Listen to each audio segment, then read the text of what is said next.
그러면은 도대체 공의로운 삶이라는 것은 어떤 것인가? 공의로운 삶에 대해서는 다양하게 설명할 수 있는데 어떤 학자가 설명한 이것이 제가 개인적으로 마음에 꼭 들어요. 그래서 제가 이 방법으로 설명해 드리는데 성경적인 근거는 아까 함께 읽은 마태복음 7장 12절입니다. 대접을 받고자 하는 대로 너희도 남을 대접하라. 이 말은 내 입장에서 하라는 겁니까? 상대방 입장에서 하라는 겁니까?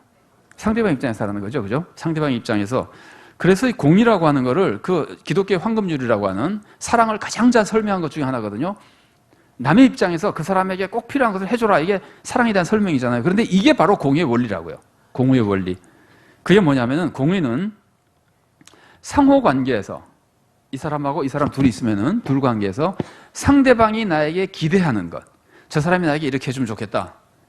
그거 12절에 나온 거 똑같은 거죠. 그 사람이 받고 싶은 거 해주는 거잖아요. 기대해 주는 것. 그것을 해주는 게 공의라는 겁니다. 공의를 설명할 때 이 원리를, 이 설명이 참 공의에 대해서 좋아요. 그래서 이제 제가 이 설명을 조금 더 안내를 해드리겠습니다. 그러면은 상대방이 나에게 기대하는 거는 사람마다 다르잖아요. 그죠? 아들이 나에게 기대하는 것과 아버님이 나에게 기대하는 건 다르잖아요. 근데 그때 기대하는 것을 잘 맞춰주는 것이 공의인데, 그래서 공의는 우선적으로 나타나는 것이, 공의는 굉장히 구체적으로 나타납니다. 구체적으로 그 상황에 따라서 구체적으로 정말 상황에 따라 다르게 나타날 만큼, 그 본 모습이 다른 건 아니지만 구체적인 태도나 언행이 달라질 만큼, 이거를 이 좋은 표현인지 모르겠는데 무지무지하게 다이나믹한 거예요. 딱 정해가지고 죽은 문자가 아니에요. 공의라고 하는 거는 살아 움직이는 관계 속에서 나타나는 그 올바른 삶의 모습이에요. 그래서 이제 상대방이 나에게 기대하는 것을 우리가 개인적으로 하지 않고 우리가 사회에서 일반적으로 보는 모습으로 하면은, 우리가 수요 예배 때 한번 잠깐 나눈 적이 있긴 합니다만 여기 써놓은 것만 예를 들어 보겠습니다. 교수다. 교수가 의로운 교수가 되려면은 교수의 상대방은 누구죠? 1차적으로 학생이죠. 그죠? 학생은 교수에게 무엇을 기대할까요? 잘 가르쳐라. 잘 가르치는 거 아니야. 잘 가르치려면 뭘 해야 되죠? 연구를 해야 되죠. 교수의 사명은 사실은 교육만이 아니고 연구라는 분야도 있고 사회봉사라는 분야도 있고 세 가지 분야가 있어요. 그런데 교수는 세 가지 중에서 교수의 가장 중요한 사명은 어쩌면은 연구일 수도 있습니다. 교수가 대학에서 연구를 제대로 해야 사회가 발전하는 겁니다. 사회 발전은 사실은 대학의 교수의 연구라고 볼 수 있어요. 전에 그 걸프전이 있은 다음에요, 미국에서 인터뷰를 하는데 대학 교수에게 인터뷰하는 사람이 좀 공격적으로 얘기를 했더니 교수가 하는 말이, 걸프전에서 이겼지 않냐. 그러니까 걸프전에서 이긴 것이, 이 사회자는 교수가 네가 한 게 뭐냐 이렇게 생각하는 거예요. 근데 가만히 생각해 보면 교수 때문에 이긴 거예요. 공감이 잘 안 되십니까? 그 과학을 발전시키고 그 무기, 통신 이런 것들을 전부 발전시키는데 역할을 한 사람들이 물론 교수만은 아니죠. 수많은 연구원들이 있고 연구소가 있으나 교수들이 그걸 선도하는 사람들이거든요. 그러니까 교수 연구해야 되거든요. 그러니까 교수가 연구하고 잘 가르쳐라. 학생들이 그걸 기대하는데 교수가 연구하고 가르치는 건 별로 열심히 하지 않고 열심히 나가서 사회봉사하잖아요. 불의한 교수입니다. 사회에서 온 재산을 내놓고 다른 사람을 구제해줘도 그 사람은 불의한 교수입니다. 의로운 이웃일 수는 있습니다. 그러나 교수로는 불의한 사람입니다. 공감이 되시죠? 자기가 해야 될 일을 제대로 하는 겁니다. 기대하는 걸 해주는 겁니다. 그럼 또 달리 얘기하면 학생들이 교수에게 기대하는 것은 평가를 공정하게 해라. 그래서 우리 사회를 한번 시끄럽게 만들었던 입학 부정 같은 거, 이건 아주 불의한 사람이 되는 거예요. 사회에서 기대하고 학생들이 기대하는 것과 다른 거거든요. 왜 정당하게 실력 있는 사람이 들어오지 못하고 엉뚱한 사람이 끼어들어서 그 사람이 불합격되고, 성적도 B 받아야 할 사람이 A 받고 A 받아야 할 사람이 B 받고 이러면은 불의한 사람이, 그럼 불의한 교수예요. 이 사람이 집에서 아무리 효자 노릇을 해도 교수로는 불의한 교수예요. 그러니까 그만큼 이 의로운 삶이라고 하는 것이 우리들의 삶 하나하나를 이끌어가는 개념이에요. 자, 기업가 얘기를 좀 해봅시다. 의로운 기업가. 백성은 기업가에게 무엇을 기대할까요? 여러분 뭘 기대합니까? 좋은 제품 만들어라. 그렇죠, 그죠? 싸고 좋고 고장 안 나는 거 만들어라.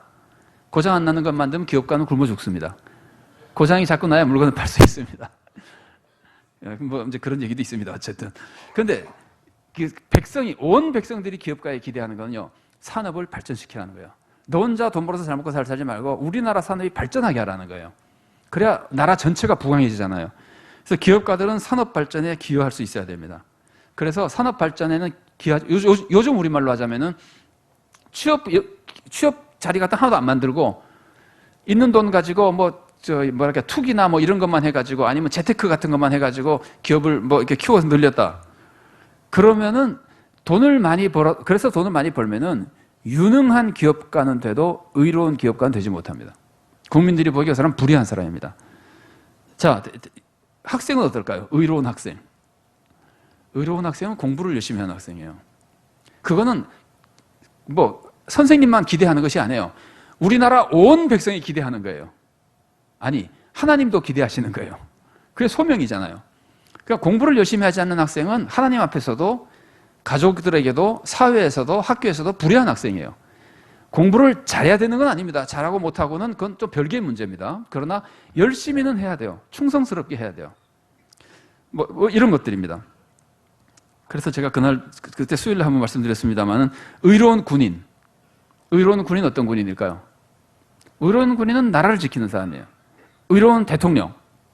대통령이라면 한 사람이니까 조금 넓게 해서 의로운 정치인. 백성이 정치인에게 기대하는 게 뭘까요? 정치를 잘하라. 정치를 잘해서 뭐 하라고요?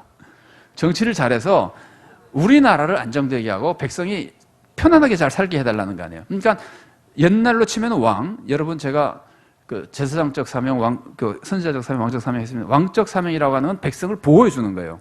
그러니까 위정자는 요즘 정치인을 그런 권한이 있다고 할 수는 없으나 책임으로 하면은 어쨌든 나라를 보호하는 거예요. 그러니까 나라를 보호하지 않는 정치인은 최고로 불의한 사람들이에요. 군인 마찬가지입니다. 군인이 제가 그날 기억나십니까? 군인 중에서 제일 불의한 군인이 어떤 사람입니까? 나라를 지키라고 총을 줬더니 나라를 먹으려고 그러는 사람. 이게 최악의 군인이거든요. 그러니까 정치인이라는 사람들은 국민들은 다 나라를 지켜주기를 바라는데 그걸 하지 않고 자기 이권을 챙기고 있다, 정치인이.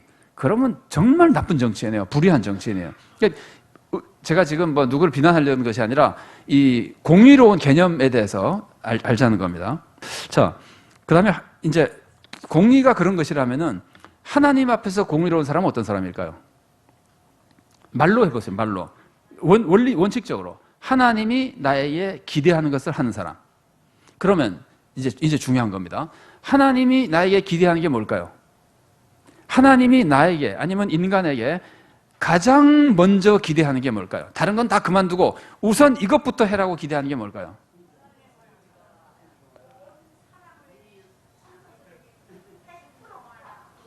100% 사람을 가장 먼저 원하시는 거는요, 나를 하나님으로 인정하라는 거예요. 하나님으로 이게 좀 비슷한 예인지 잘 모르겠는데, 예를 들어서 임금이다.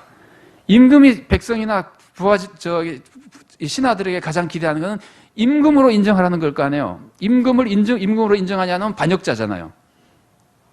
부모가 자녀에게 가장 기대하는 것은 적어도 부모로는 인정해 주기를 바랄 거 아니에요. 뭐 밥은 안 사줘도. 이게 또 비슷한지 잘 모르겠습니다. 조금 이미지가. 하나님이 사람에게 기대하는 거는요, 내가 하나님이라는 걸 인정하라는 거예요. 그 인정하는 것이 믿는 거예요.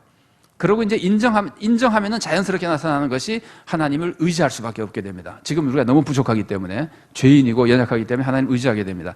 근데 믿음이 의지하는 것까지 쭉 가긴 하지만 믿음의 출발점, 하나님을 하나님으로 인정하는 겁니다. 하나님이 가장 먼저 원하시는 하나님으로 인정하는 겁니다. 그래서 이거 거꾸로 생각해 보세요. 사람이 하나님을 하나님으로 인정하지 않고 무슨 짓을 해도 불의한 사람이에요. 하나님을 인정하지 않고 하나님이 너 이웃을 위해서 온 재산을 바쳐서 구제해라 그러면은 온 재산을 바쳐서 구제하더라도 하나님을 하나님으로 인정하지 않으면은 그 사람은 불의한 사람이에요. 그래서 우리가 세상에서 제일 많이 듣는 얘기가 그거잖아요. 나는 예수 안 믿어도 너희들보다 더 바르게 살잖아. 뭐 예수 믿고 도둑질하는 저런 놈들보다는 내가 천국 가지. 못 갑니다. 하나님이 원하시는 거는 도둑질 안 하는 것도 원하시지만 그것보다 비교도 안 되게 더 먼저 원하시는 것은 하나님을 인정하라는 거예요. 믿으라는 거예요. 그래서 믿는 사람만 의인이 되는 거예요. 이게 하나님과 우리와의 관계예요.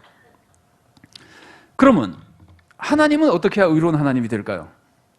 아니, 하나님이 의로운 하나님이라는 거 우리가 다 알고 있는 건데, 알고 있는 거지만 한번 따져보세요. 우리가 하나님을 섬기는데 우리 앞에서 하나님은, 내 눈에 하나님은 어떨 때 의로운 하나님이 될까요? 우리가 기대하는 걸 해줘야 되잖아요. 우리가 기대하는 게 뭐예요? 여러분, 알거나 모르거나 사람들이 다 신에게 기대하는 거는 구원해 달라는 겁니다. 뭐 죽지 않게 해달라, 영생 달라, 뭐 이런 것들입니다. 하여튼 인간이 신에게 기대하는 것은 인간이 할 수 없는 인간의 한계 속에 젖어서 쩔쩔매는 그것을 해결해 달라는 거예요, 신에게. 그걸 해결해 주지 않으면 불의한 신이에요. 그러니까 하나님이 우리를 구원해 주지 않으면 불의한 하나님이에요. 그러니까 의로운 하나님은 사람을 심판하는 게 먼저가 아니라 사람을 구원하는 거예요. 그런데 구원하기 위해서 필요한 게 심판입니다. 그러니까 하나님은 우리를 구원할 때 의로운 하나님입니다. 인간이 우리 하나님께 그걸 기대하기 때문입니다. 그런데 하나님은 우리를 구원할 때 두 가지로 하십니다. 용서로 하시고 심판으로 하십니다. 자, 보십시오. 내가 죄를 지었잖아요. 어떻게 나를 구원할 수 있습니까? 용서해 줘야 되잖아요. 그러니까 용서를 통해서 나를 구원해 주십니다. 그게 의로운 하나님이에요. 하나님의 의는 용서에서 나타나는 거예요. 그리고 내가 예를 들면 악한 사람들에게 억압받고 있잖아요. 여러분 괴롭히는 사람이 있잖아요. 그럼 하나님 어떻게 나를 구원하시죠? 억압받는 사람을 심판하셔야 되잖아요. 아니, 여러분 사람이라 그러니까 실감이 날지 안 날지 모르겠는데 나는 못 살고 있는 사람 없다. 그러면 여러분을 진짜 해치려고 하는 건 누굽니까? 어떤 놈입니까? 사탄이잖아요. 그러면 하나님이 우리를 구원하시려면 사탄을 심판하셔야 될 거 아니에요. 그러니까 나중에 심판하시죠. 최후 심판 때. 최후 심판 때까지 안 가더라도 자주 하나님은 사탄을 물리치시고 우리를 보호해 주시잖아요. 그 하나님은 우리를 보호하기 위해서 용서도 하시고 심판도 하시는 거예요.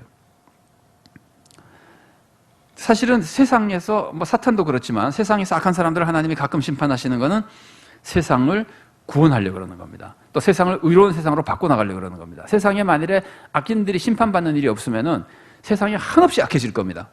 그런데 세상에는 가끔가다 하나님이 간섭하셔가지고 하나님의 때죠. 우리가 모르는 시기. 그때 하나님이 팍팍 심판하시니까 사람들이 함부로 악을 그렇게 악으로 치달을 수가 없는 거예요. 하나님이 가끔 심판하시기 때문에. 그래서 세상에 의를 하나님께서 지켜나가시는 겁니다. 하나님, 우리가 기대하시는 하나님의 구원. 그래서 하나님은 의로운 하나님입니다. 하나님이 우리들이 원하시는 것은 하나님을 인정하고 믿는 것이고, 그러면 저절로 나타나는 것인데, 그거를 구별해서 표현하면은 그 다음에 하나님이 원하시는 것이 순종입니다. 나를 믿어라. 그럼 나를 믿으면은 내 말 들어라. 믿으면 듣잖아요. 그래서 순종하라는 거예요. 그러면 순종하는 것이 어떻게 하는 겁니까? 하나님의 계명을 지키는 겁니다. 하나님이 계명을 주셨으니까 순종하는 사람은 계명을 지키는 겁니다.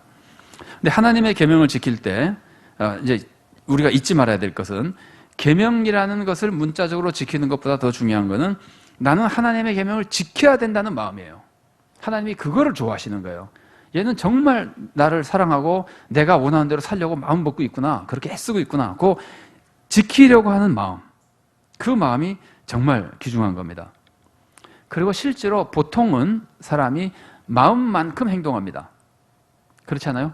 마음만큼 행동합니다. 마음이 있는 만큼 돈을 쓰고, 마음이 있는 만큼 같이 써주고, 마음이 있는 만큼 거절하고, 있는 만큼 허락해 줍니다. 그러니까 마음만큼 행동해요. 근데 이제 거꾸로 마음이 없이도 행동할 수 있어요. 마음이 있으면 그만큼 행동하지만 마음이 없이도 가식적으로나 의도적으로 행동할 수 있어요. 그러나 그것은 하나님이 원하시는 것은 아닙니다. 하나님이 원하시는 것은 늘 마음의 문제. 정말 하나님을 의지하고 믿기 때문에 하나님께 순종하는, 이것이 하나님 앞에서 의로운 사람이에요.